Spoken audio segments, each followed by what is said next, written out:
So there is my my fume exhaust system that is also a whole house fan, similar to an attic fan. So I wanted to be able to quickly exhaust the air in here, you know, like whenever it's a beautiful spring day.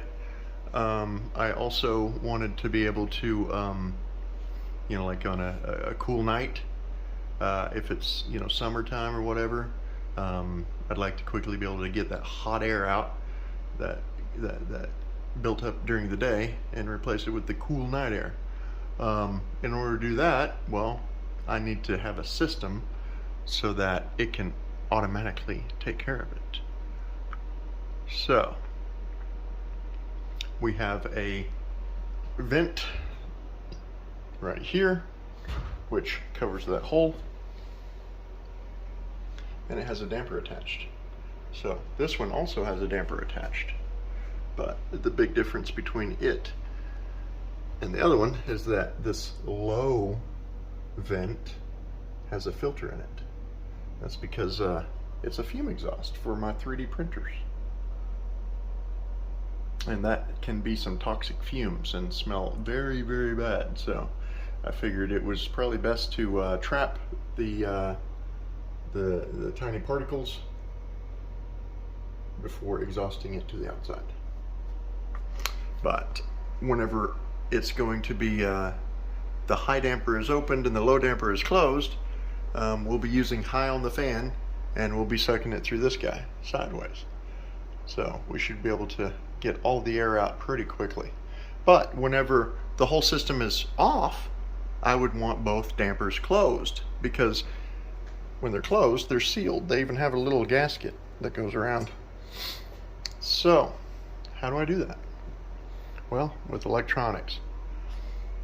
I'm using a extension cord that got burnt on one side, so I ended up using it as a test cord for my electronics. And what we have here is my fume exhaust electronic control module. So yeah, it's rather large. Anyhow, so we have a power distribution block.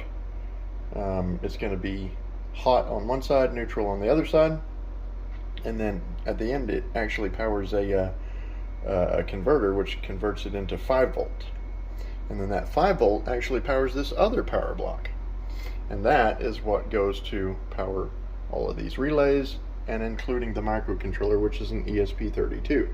I have this breadboard that I put 3 buttons on, but I also put lights on it so that the light would be lit to indicate which mode it's in. So we have off, we have low, and we have high. So since this is the damper that goes high, in order to open it, because it's closed currently, we would have to hit this high button.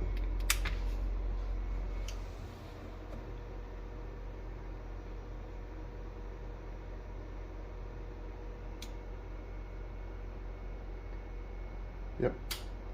So then the code gives it about 12 seconds to move all the way, and then after that 12 seconds it will actually shut off the power. So how these relays are set up is that there's relay pairs for every device.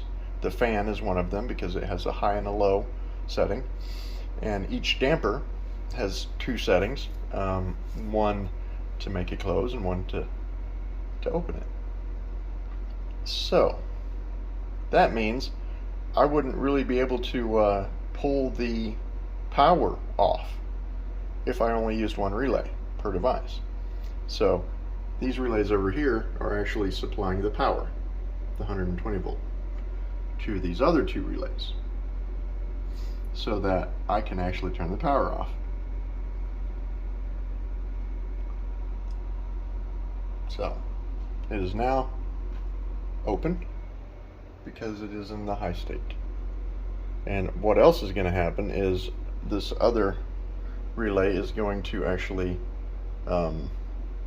close the low damper in this state, and then this other relay is going to turn the fan to high, just like a whole house fan should. So let's turn it back to off.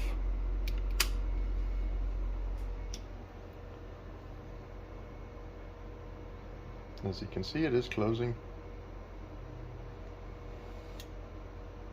And boom, it's snug. It just clicked off. And there you go.